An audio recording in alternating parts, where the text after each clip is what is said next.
another episode of the I'm Undeniable podcast. I'm your host, Alex Sundar, and I'm here to drop some major fucking bombs and perspective on how to become unbreakable in your mind, body, and soul.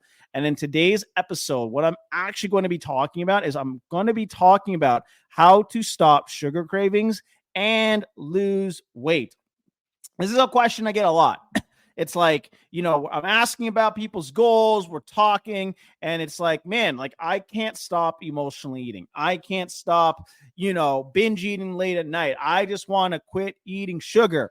And today, what I'm going to be talking about is some key strategies on what you can actually do to reduce your sugar cravings so you can absolutely stick to your nutrition plan, to your diet plan, and lose weight. So this is going to be extremely valuable on today's episode. So you want to tune in. Let me know if you're getting value. And if you do, message me on my Instagram, Alex Sundar Fit, and let me know what some of your biggest takeaways are. So what I'm actually going to be talking about is sugar.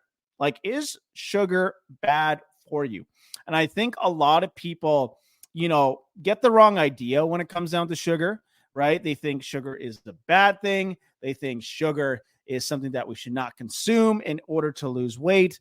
And that's honestly not true. Sugar is actually really good for you. Sugar is good for you. It is not bad. And actually, one of the reasons why people have sugar cravings is because you probably just don't eat sugar, right? You take it out of your diet. That's one of the things, right? So sugar is not bad for you. It's overconsumption. Overconsumption of sugar or any kind of nutrient is bad for you. It's like drinking water. If you drink too much water, of course, it's going to be bad for you. There's such things as that. It's the same thing with sugar. So what is sugar? Sugar equals energy in the body. So everything that you consume, especially when it comes down to carbohydrates, when it comes down to fruits, when it comes down to breads, pastas, rice, all of that will eventually get converted into sugar and used within the body. There's fructose, right? There's lots of different types of sugar. Now, your body, at the end of the day, when it consumes carbohydrates, when it consumes sugars, it is going to process it differently. But at the end of the day, your body is going to expend it either into fuel, it's going to go to your muscles, it's going to go to your body, it will be dispelled out the body, or it will be converted into body fat, right? There's usually one of those, a couple things when it comes down to sugar. So when it comes down to sugar, it's not the fact that sugar is bad. It's the fact that we overconsume sugar. Overconsumption of sugar is not good. And one of the worst things you can do is actually, in my opinion, is remove sugar from your diet completely. Because if you go from one extreme to the next where you have quite a bit of sugar in your body, in your diet normally, and you cut it out completely, well, you're not going to feel too good about it. You're going to go through those sugar cravings. You're going to go through those crashes, right? So what you want to do is you want to use sugar appropriately in the diet to help you with performance and help you with weight loss. And at the same time, when it comes down to sugar as well, is again, you don't want to eliminate sugar, right? But you just need to know like how much should you be eating on kind of like a day-to-day basis. Right? So one important factor, sugar is not bad. You just need to be aware of it. Now, sugar is an energy source that gets used up super quickly in the body, right? So it's not going to be very satiating. It's not going to be very filling. But what we can do instead of just consuming sugar and sugar and sugar is we probably can make better food alternative options that are going to help with our cravings and help us get to our body fat goal. So one of the things with sugar, one of the things I actually suggest for people to do is we want to focus on adding things into your diet versus eliminating stuff out of your diet.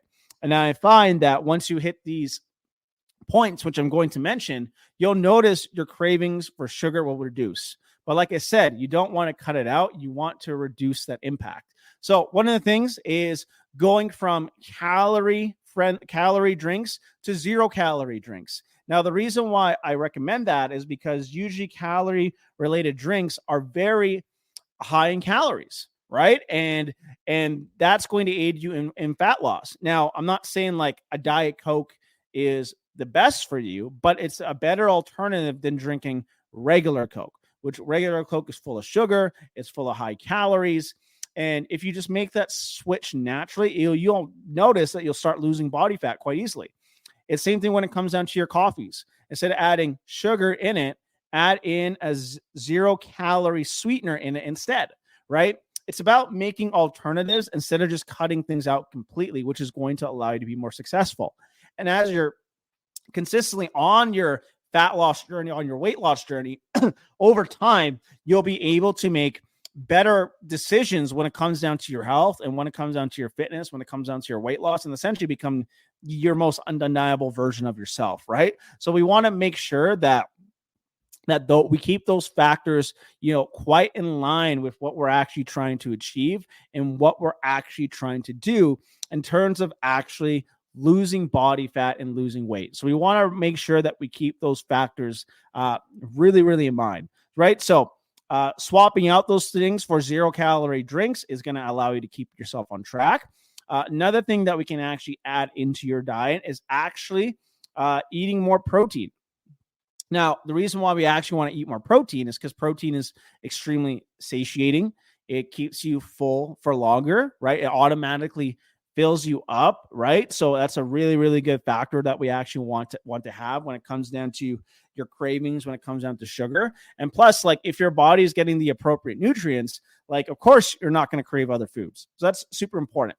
The next thing that we actually want to add in is high fibrous foods that you'll actually get from fruits and vegetables. They're very micronutrient dense. And again, same thing with fiber. It fills you up, right? It fills you up, which is automatically going to cause you to reduce your cravings when it comes down to sugar as well, right? So we want to keep those factors in mind as we're going through our fat loss journey. And when it comes down to essentially just losing weight, right? Now, is it okay to never eat sugar? Well, it honestly just depends. It depends on your goals, right? I don't think you ever should cut out sugar completely from your diet, but what you can do is you want to have like a standalone point, right? And that's why I find measuring macros is so important when it comes down to fat loss and weight loss, because it just gives you a really good guide point about like what can you actually eat and consume in your diet. And know that sugar is a really, really good performance-based nutritional aspect as well. Like I use it for athletes all the time, right? You can consume sugar post-workout, right? Give you a little bit of that help with that recovery window. You can eat some sugar pre-workout as well in the morning. And plus, like, I got a sweet tooth. I'll admit it. Like, I don't want to cut sugar out completely from my diet. It's just about having that balance. And if you take an opportunity to read food labels, like pick two parts apart, pick two things apart, right? Pick something that's really nutrient dense and considerably more healthier for you, right? Well, we're going to compare two products here. So as an example, let's say you take a box of strawberries, right? Let's say for 100 grams of strawberries, that gives you 10 grams of carbs. I'm not saying that's right, but I'm going to be using it as an example for this podcast episode, right? I get 100 grams of strawberries equals 10 grams of carbs. Then you go to your store, you get a bag of candy, and you notice that per every, let's say, 40 grams of weighed out candy, that is equal to, let's say, 40 grams of carbs, as an example. What I actually want you to do with the box of strawberries and the weight and the candy is get a food scale, actually weigh it out and see the volume difference between both, right? That candy that is so high in sugar, right? It's so little, has a shit ton of calories in there, right? That is not going to fill you up. That's not going to give you a lot of nutrition when it comes down to controlling sugar in your diet, right? So it's probably not the best option for you. Compared to something with strawberries, right? It's still sweet, still tastes good, and it's a lot more voluminous, which means it's going to help you fill you up, and that's going to help you get you closer towards your fat loss and weight loss goals. So you really want to keep like those factors in mind when we're making these decisions when it comes down to losing weight.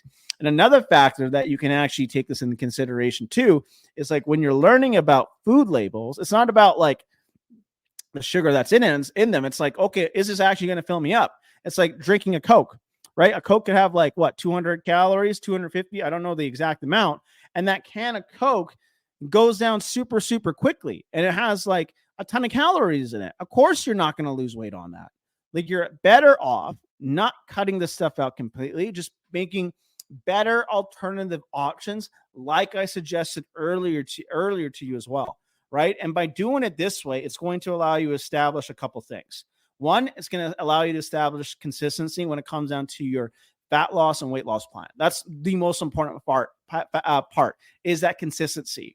And number two, when it comes down to building habits and losing body fat and losing weight, you guys need to come to the terms that you don't need to change everything at once. Like if you change every single part of your diet, your workout plan, all of that, like the chances that you're going to fail is literally like 95%. That's literally what the science says, right?